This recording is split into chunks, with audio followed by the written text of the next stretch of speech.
Good morning students. In today's lecture we will further discuss about the topic Child Labor Prohibition and Regulation Act. हम previous lecture में जो अपना है वो basic historical background पढ़ चुके हैं और हम ये पढ़ चुके हैं कि चाइल्ड लेबर की जो 1986 में एक्ट आया था उससे पहले ऐसे कौन से एक्ट थे जो चाइल्ड लेबर से रिलेटेड प्रोविजंस अपने रखते थे और वो चाइल्ड लेबर के बारे में बात करते थे। आज हम अपना जो basic child labour prohibition act है उसको पढ़ेंगे और जो आपके एग्ज़ाम पॉइंट ऑफ व्यू से रेलिवेंट है हम सिर्फ वही टॉपिक कवर करेंगे। तो सिर्फ हमें उतना ही पढ़ना है। बेसिकली हमें जो आपका सेक्शन 3 है वो पढ़ना है और स्केड्यूल जो है आपका वो पढ़ना है जिसमें ऑक्यूपेशंस एंड प्रोसेसेस बताई गई है। तो मैं बिगिन करती हूँ। तो जब हम child labour and prohibition act की बात कर रहे थे, child labour prohibition regulation act, हमने पहले वाले लेक्चर में डिस्कस किया था कि क्यों इस एक्ट को मतलब प्रोहिबिशन भी बताया गया है और क्यों रेगुलेशन भी बताया गया है। प्रोहिबिशन इसलिए बताया गया है क्योंकि कुछ पर्टिकुलर ऑक्यूपेशंस एंड प्रोसेसेस जो हम पढ़ेंगे आज, मतलब डिस्कस करेंगे हम जिनके बारे में, उनको कम्प्लीटली प्रोहिबिट किया गया है कि ये जो ऑक्यूपेशंस एंड प्रोसेसेस हैं उनमें कोई भी चाइल्ड जो है वो एम्प्लॉयमेंट में नहीं आ सकता, वो प्रोहिबिट है। और अगर हम रेगुलेशन की बात करें तो रेगुलेशन में जब आपका एक्ट जो है वो क्या करता है कि ऑक्यूपेशन एंड प्रोसेसेस उन्होंने बता दिए कि इनमें काम नहीं कर सकते, लेकिन उनके अलावा जो भी ऑक्यूपेशन एंड प्रोसेसेस हैं उनमें आपके जो चिल्ड्रन हैं वो काम कर सकते हैं। और उसके अलावा जब हम अडोलसेंट्स की बात करते हैं तो अडोलसेंट्स जो होते हैं वो आपके हैज़ार्डस एम्प्लॉयमेंट में नहीं आ सकते। उसके अलावा जो भी हैज़ार्डस ऑक्यूपेशन एंड प्रोसेसेस हैं, उसके अलावा जितने भी ऑक्यूपेशन एंड प्रोसेसेस हैं उनमें वो काम कर सकते हैं। हमने रीज़न भी समझा था कि हमारे इंडिया में पॉवर्टी इतनी है कि आप मतलब अगर इन चीज़ों को कम्प्लीटली प्रोहिबिट करोगे तो वो इल्लीगल तरीके से होने लग जाएंगे और चाइल्ड ट्रैफिकिंग के जो केसेस हैं, चाइल्ड क्राइम जो है, जितने भी चाइल्ड से रिलेटेड क्राइम है वो बढ़ने लग जाएंगे। इसलिए हमने इस एक्ट को प्रोहिबिटरी एक्ट भी बोला और रेगुलेटरी एक्ट भी बोला। बेसिकली है ये रेगुलेटरी एक्ट ही जो चाइल्ड लेबर से रिलेटेड सिचुएशंस हैं उनको रेगुलेट करता है। ठीक है, अब हम बात करते हैं, ये हो गया हमारा child labour prohibition and regulation act का ऑब्जेक्टिव। अब हम बात करते हैं, जब हम बात कर रहे हैं, हमारा एक्ट का नाम हम बात कर रहे हैं child and adolescents labour prohibition and regulation act 1986। तो जब हमने हेडिंग पढ़ी, आपका जो हेडिंग पढ़ रहे हो आप एक्ट का, उसमें चाइल्ड आ रहा है और आपने अडोलसेंट यूज़ किया है। तो क्वेश्चन ये अराइज होता है कि आप जब चाइल्ड की बात कर रहे हो तो चाइल्ड की कैटेगरी में किनको इंक्लूड किया जाता है, और अगर आप अडोलसेंट्स की बात कर रहे हो तो अडोलसेंट्स की कैटेगरी में किनको इंक्लूड किया जाता है। तो ये जो आपकी दोनों चीज़ें हैं ये आपकी डेफिनेशंस में बताई गई हैं। ठीक है, डेफिनेशंस में आपकी बहुत सारी डेफिनेशंस दी गई हैं, लेकिन हमारे जो एग्ज़ाम पॉइंट ऑफ व्यू से जो इम्पॉर्टेंट हैं या फिर हमारे इस एक्ट को समझने के लिए जो इम्पॉर्टेंट है, हम सिर्फ उन 2 डेफिनेशंस की बात करेंगे। बाकी डेफिनेशंस में ऐसा कुछ भी नहीं है जो समझाने के लिए है। आपको जो समझना है वो एक तो अडोलसेंट समझना है और आपको समझना है जो वो चाइल्ड समझना है कि बेसिकली चाइल्ड की कैटेगरी में किनको इंक्लूड किया जाता है। तो अगर हम बात करें अडोलसेंट्स की, ठीक है, आपकी जो डेफिनेशन दी हुई है सेक्शन 2 में, अडोलसेंट्स की जो भी डेफिनेशन दी गई है उसमें आपको बताया गया है कि वो सब बच्चे, वो सब चिल्ड्रन जो 14 साल की एज तो कंप्लीट कर चुके हैं लेकिन 18 साल तक की एज कंप्लीट नहीं की है। आई मीन टू से, मतलब इसका यही मतलब निकलता है कि 14 से लेके 18 साल तक के जो बच्चे होते हैं उन सबको अडोलसेंट्स की कैटेगरी में इंक्लूड किया जाता है। तो 14 से 18 साल तक के जो बच्चे हैं वो अडोलसेंट्स हैं। फिर अगर हम चाइल्ड की बात करें तो चाइल्ड की कैटेगरी में उन सब बच्चों को इंक्लूड किया जाता है जो 14 साल की एज अपनी कंप्लीट नहीं कर पाए हैं, अभी तक उनकी 14 साल की एज नहीं हुई है। तो 14 साल से छोटे छोटे जो बच्चे हैं उन सबको चाइल्ड की कैटेगरी में इंक्लूड किया जाता है। अब बात आती है कि हमने इन दोनों चीज़ों को अलग अलग क्यों कैटेगराइज किया। 18 साल से कम के बच्चे, अगर हम बात करें अपने कॉन्स्टिट्यूशन में, तो बात करें 18 साल के जो कम बच्चे हैं, जो मेजॉरिटी एक्ट है उसमें भी ये लिखा हुआ है 18 साल से जो कम के बच्चे होते हैं वो आपके माइनर कहलाते हैं। ठीक है, तो यहाँ पे हमने इन दोनों को कैटेगराइज क्यों किया, हमने एक को चाइल्ड में डाल दिया और एक को हमने अडोलसेंट्स में डाल दिया। बेसिकली वही पर्पज़ है, एक्ट का जो ऑब्जेक्टिव वही है कि वो रेगुलेट कर रहा है चीज़ों को। ठीक है, अगर 18 साल तक के बच्चों की बात करें, अगर वो 18 साल के सारे जो कम के बच्चे हैं उनको चाइल्ड की कैटेगरी में डाल देता है तो वो किसी भी ऑक्यूपेशन और प्रोसेसेस में काम नहीं कर सकते हैं जो आपके स्केड्यूल में दी गई हैं। लेकिन हमारा पर्पस क्या था, हमारा पर्पस था रेगुलेट करने का। तो इसलिए हमने क्या किया कि चाइल्ड को अलग बता दिया और अडोलसेंट्स को हमने अलग से कैटेगराइज कर दिया। ये आप जो पर्पस है वो हम सेक्शन 3 में समझेंगे। आपका सेक्शन 3 क्या कहता है, आपका सेक्शन 3 कहता है, उसकी हेडिंग कहती है prohibition of employment of children in any occupation and processes. ठीक है, जो चिल्ड्रन है उनका किसी भी ऑक्यूपेशन या प्रोसेसेस में प्रोहिबिशन होता है एम्प्लॉयमेंट का। ठीक है, ये आपका सेक्शन 3 कहता है। लेकिन सेक्शन 3 आपका ये कहता है कि वो बात करता है, this section talks about only child. ठीक है, वो सिर्फ चिल्ड्रन की बात करता है। वो ये कहता है कि कोई भी चाइल्ड, जो आपकी डेफिनेशन हमने पढ़ी, जो 14 साल से कम के हैं, वो किसी भी ऑक्यूपेशन एंड प्रोसेसेस में एम्प्लॉय नहीं किए जाएंगे। उनका एम्प्लॉयमेंट किसी भी ऑक्यूपेशन या प्रोसेसेस में जो है वो कम्प्लीटली प्रोहिबिटेड है। ठीक है, कम्प्लीटली मतलब वो बिल्कुल नहीं कर सकते हैं उसको। तो ये आपने जो सेक्शन 3 है उसमें लिख दिया कि बच्चे किसी भी ऑक्यूपेशन और प्रोसेसेस में एम्प्लॉय नहीं किए जाएंगे। अब अगर हम बात करें अडोलसेंट्स की, ठीक है, तो अडोलसेंट्स में क्या है, अडोलसेंट्स में आपने ये कहा है कि अडोलसेंट्स मतलब 14 की एज जो कंप्लीट कर चुके हैं और 18 तक के अभी जो नहीं हुए हैं, मतलब जो मेजर नहीं हुए हैं, इन दोनों के बीच की एज के जो बच्चे हैं वो हजार्डस एम्प्लॉयमेंट, हजार्डस ऑक्यूपेशन या प्रोसेसेस को छोड़ के जो भी ऑक्यूपेशन या प्रोसेसेस होते हैं उनमें एम्प्लॉय किए जा सकते हैं। तो ये दोनों जो डिफरेंस है वो आपके चाइल्ड और अडोलसेंट्स का जो डिफरेंस है वो आपके सेक्शन 3 और 3A में क्लियर होता है। ठीक है, आपके चाइल्ड किसी भी ऑक्यूपेशन और प्रोसेसेस में नहीं एम्प्लॉय किए जाएंगे, वो कम्प्लीटली प्रोहिबिटेड है, और आपका जो अडोलसेंट है वो हजार्डस ऑक्यूपेशन या प्रोसेसेस को छोड़ के किसी भी ऑक्यूपेशन या प्रोसेसेस में एम्प्लॉय किए जा सकते हैं। अब बात आती है आपकी चिल्ड्रन की। तो चिल्ड्रन में आपने क्या किया, चिल्ड्रन से रिलेटेड प्रोविजंस को भी आपने रेगुलेट किया। जब मैं बात करूँ आपसे, मैंने आपको बोला कि मैंने अभी रिसेंटली आपको बोला कि सेक्शन 3 कहता है कि आप चिल्ड्रन को किसी भी ऑक्यूपेशन या प्रोसेस में एम्प्लॉय नहीं करोगे। आप टीवी देखते हो, टीवी में इतनी मूवीज़ बनती हैं, हमने मूवी देखी है, कितनी मूवीज़ हैं जिसमें मतलब बच्चे जो हैं वो एज ए आर्टिस्ट काम करते हैं। ठीक है, तो कभी आपके दिमाग में ये क्वेश्चन अराइज होता है कि ये तो चाइल्ड लेबर है, हम नेशनल टेलीविज़न पे उनको देख रहे हैं, या फिर हम इंटरनेशनल लेवल की भी बात करें तो चिल्ड्रन हैं वो इंडस्ट्री में होते हैं, एंटरटेनमेंट इंडस्ट्री में होते हैं, बॉलीवुड हॉलीवुड में हमने बच्चों को मूवीज़ में, टीवी सीरीज़ में, टीवी सीरियल्स में काम करते देखा है। लेकिन हमारे दिमाग में कभी क्वेश्चन अराइज नहीं होता कि वो वहाँ पे काम कर रहे हैं, वो 14 साल से छोटे भी हैं, काफ़ी छोटे छोटे, बहुत छोटे छोटे से बच्चे हैं जो एडवर्टाइजमेंट में आते हैं, आपके प्रोडक्ट्स लाइक जॉनसन्स बेबी में, इतने छोटे छोटे से बच्चे। तो क्या वो चाइल्ड लेबर नहीं होती है? क्यों हमारे मन में ये क्वेश्चन अराइज नहीं होता है? तो उसका जो एक्सेप्शन है, उसका जो एक्सेप्शन है वो आपका सेक्शन 3 में दिया गया है।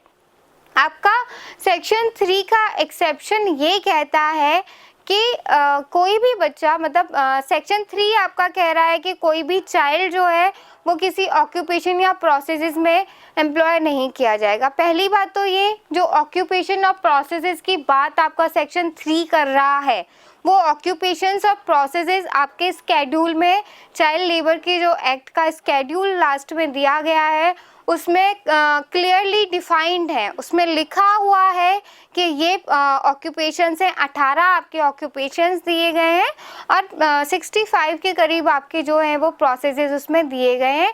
वहाँ पे क्लियरली ये डिफाइंड है कि हम इन ऑक्यूपेशन और इन प्रोसेसेस में चाइल्ड को एम्प्लॉय नहीं करेंगे। उसके अलावा अगर कोई ऑक्यूपेशन या प्रोसेसेस है तो उसमें चिल्ड्रन को एम्प्लॉय कर सकते हो। पहली बात तो ये।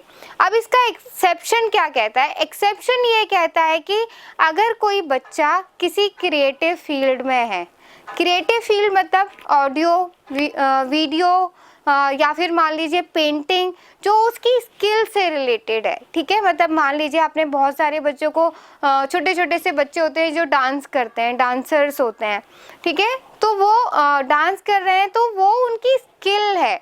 अगर वो स्किल से रिलेटेड किसी ऑक्यूपेशन में है तो वो प्रोहिबिट नहीं होता है। वो 14 साल से कम के भी हैं, लेकिन अगर स्किल रिलेटेड फील्ड में है तो वो प्रोहिबिट नहीं है। लेकिन यहाँ पे स्किल रिलेटेड फील्ड का मतलब ये है कि वो बच्चा खुद वो स्किल कैरी करता हुआ होना चाहिए। लाइक मतलब अगर मैं बात कर रही हूँ एंटरटेनमेंट इंडस्ट्री की, लाइक मतलब अगर मैं बॉलीवुड की बात कर रही हूँ और मैं चिल्ड्रन के एम्प्लॉयमेंट की बात करती हूँ, तो वहाँ ये होना चाहिए कि वो खुद चाइल्ड आर्टिस्ट होना चाहिए, वो उस फील्ड में एक्टिंग करता हुआ होना चाहिए जहाँ पे उसकी स्किल का पता चल रहा है कि हाँ उसमें ये एक्टिंग स्किल्स हैं और ये उस इंडस्ट्री में काम कर रहा है। ऐसा नहीं होना चाहिए कि अगर हमने एंटरटेनमेंट इंडस्ट्री की बात कर दी तो बच्चा वहाँ पे जा रहा है और चाय सर्व कर रहा है आर्टिस्ट को, दूसरों को। ये नहीं होता है। डायरेक्ट एम्प्लॉयमेंट उसी स्किल से रिलेटेड उसका होना चाहिए।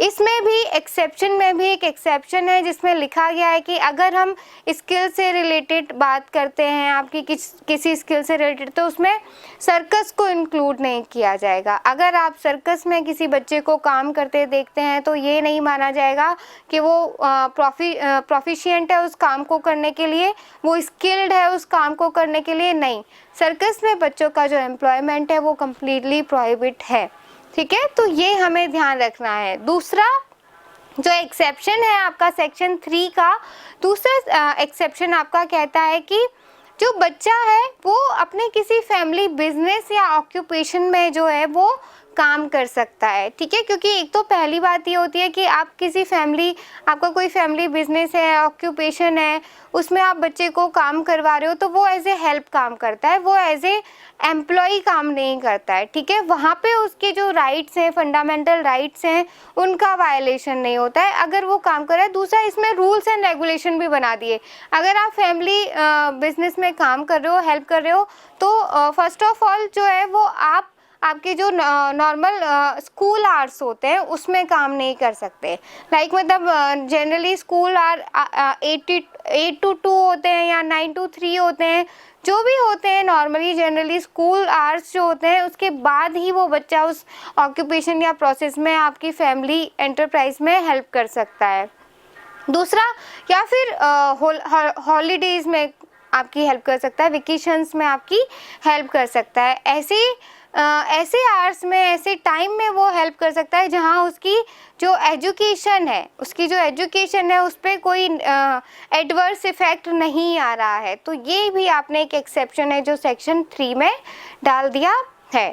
अब जब सेक्शन 3 की हम बात कर रहे हैं कि हम बात कर रहे हैं ऑक्यूपेशंस और प्रोसेसेस, वो क्या होती हैं जिनमें जो चाइल्ड है उनका जो एम्प्लॉयमेंट है वो कम्प्लीटली प्रोहिबिट किया गया है।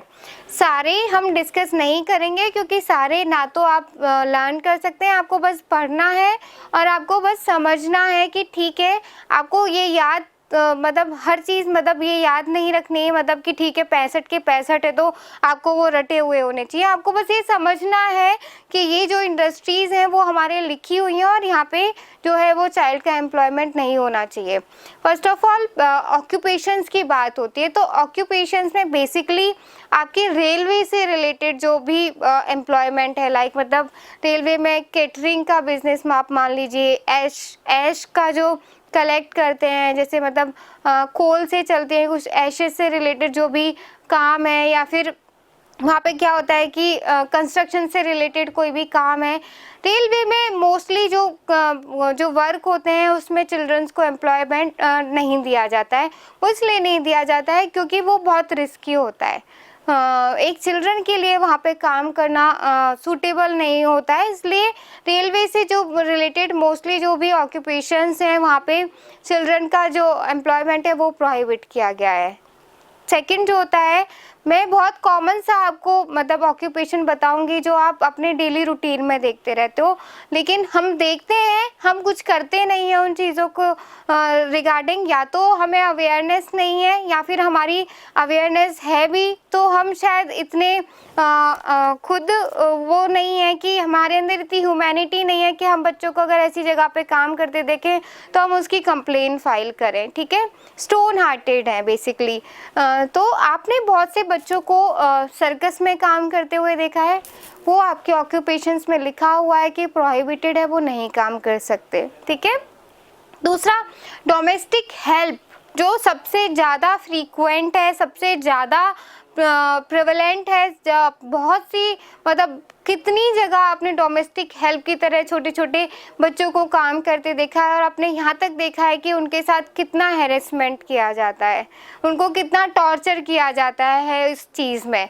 तो डोमेस्टिक हेल्प भी आपके ऑक्यूपेशंस में लिखा गया है कि वो डोमेस्टिक हेल्प की तरह भी काम नहीं कर सकते हैं। ठीक है।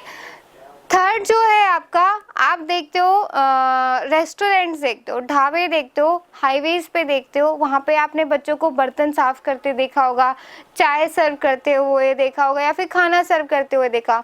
तो वो भी आपके ऑक्यूपेशंस में लिखा हुआ है कि वो वहाँ पे भी काम नहीं कर सकते हैं। लेकिन हम देखते हैं उनको देखते हैं, इग्नोर करते हैं और आगे चले जाते हैं। हमें कोई फ़र्क नहीं पड़ता है कि उनके फंडामेंटल राइट्स उनको मिल रहे हैं कि नहीं मिल रहे हैं, या फिर ऐसी क्या सिचुएशंस हैं जहां एक एम्प्लॉयमेंट जो कम्प्लीटली प्रोहिबिटेड है उसमें भी उनको एम्प्लॉय किया जा रहा है। करने वाला क्यों कर रहा है और जो कर रहा है, जिससे करवाया जा रहा है, उसकी क्या मजबूरी है, हम नहीं सोचते हैं इस चीज़ को।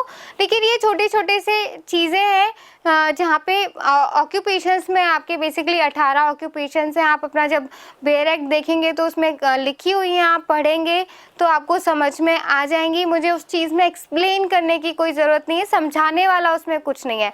आपको बस एक बार उनको देखना है। आप अपना बेयर एक्ट खोलिएगा, उसमें देखिएगा कि कौन कौन से जो ऑक्यूपेशंस हैं वो बताए गए हैं। मैंने आपको वो बता दिए हैं जो आपको जनरली रूटीन में देखने को मिलते हैं कि यहाँ पे बच्चे हम काम करते हुए देखते हैं, लेकिन वो आपका प्रोहिबिट किया गया है आपके child labour prohibition and regulation act में। अब हम प्रोसेसेस की बात करते हैं। ऑक्यूपेशन और प्रोसेसेस में डिफरेंस होता है।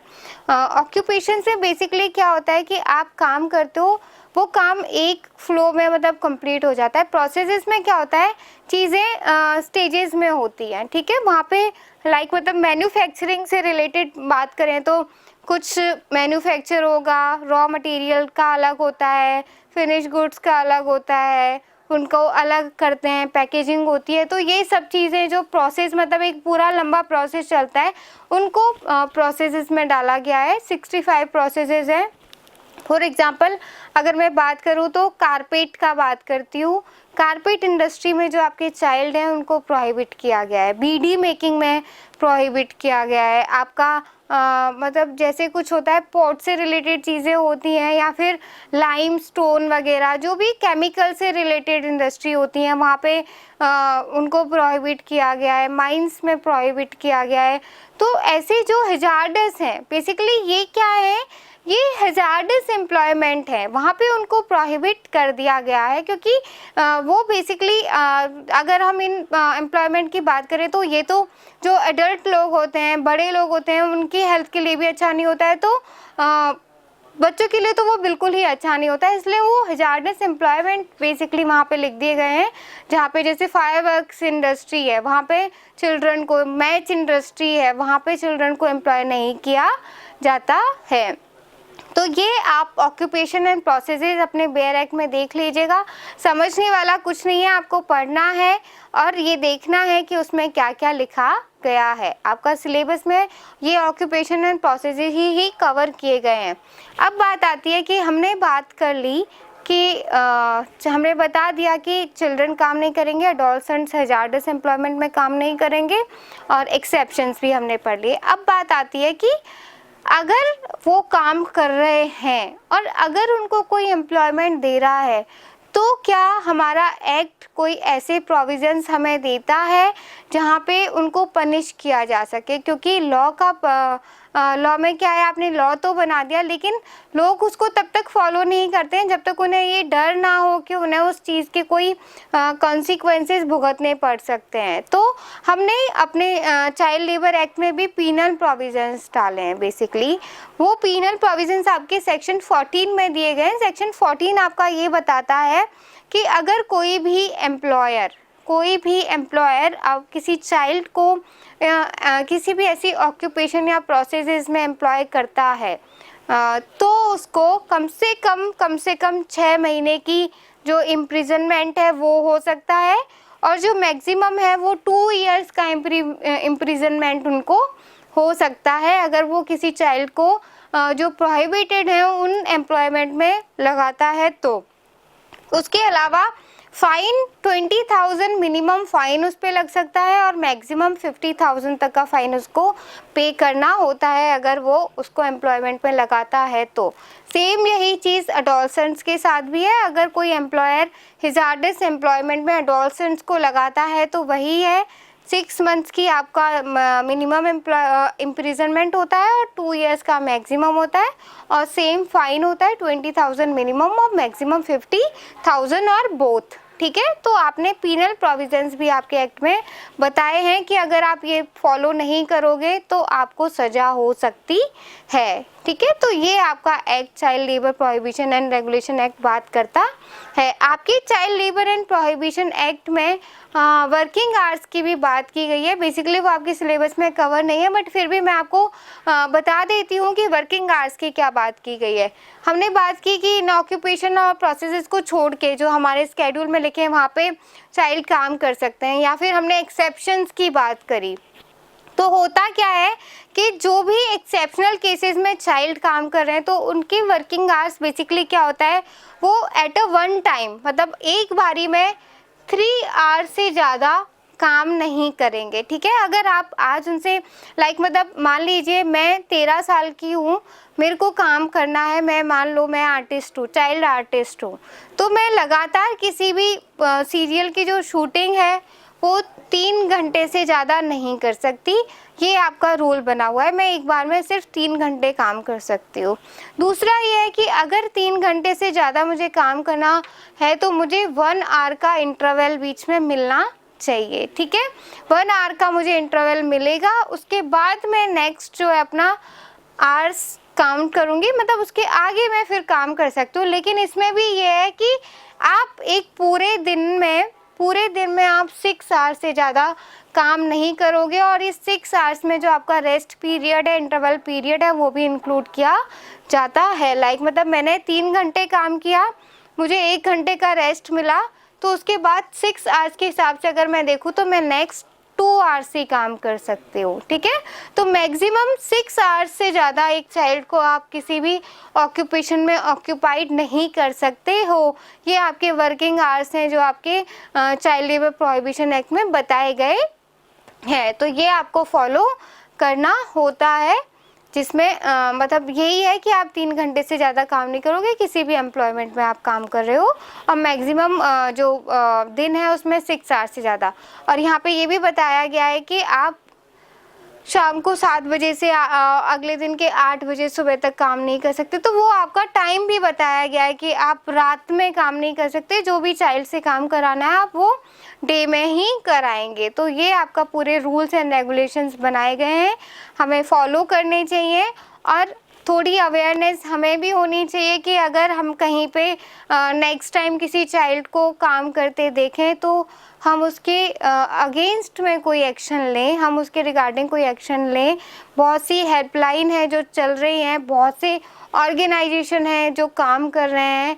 सबसे बड़ा एग्जांपल आपका है कि आपके जो peace prize, Nobel prize winner हैं कैलाश सत्यार्थी सर जो हैं वो बेसिकली इसी पे काम करते हैं, वो child labour and child trafficking पे काम करते हैं। आप उन्हें फॉलो करके देख सकते हैं कि वो इस फील्ड में कितना कर रहे हैं। तो थोड़ी अवेयरनेस हमें भी होनी चाहिए कि हम डायरेक्टली नहीं लेकिन इनडायरेक्टली जो है किसी की वेलफेयर के लिए काम कर सकते हैं। तो ये आपका जो मॉड्यूल 2 है वो कंप्लीट हो जाता है, जिसमें आपका topic child and adolescents labour prohibition regulation act 1986 हमने कंप्लीट कर लिया है। आपके एग्ज़ाम पॉइंट ऑफ व्यू से सिर्फ यही इम्पॉर्टेंट है, यही क्वेश्चन आपके बनता है, इतना ही आपके सिलेबस में कवर्ड है। आज के लिए बस इतना ही। Thank you so much, have a nice day.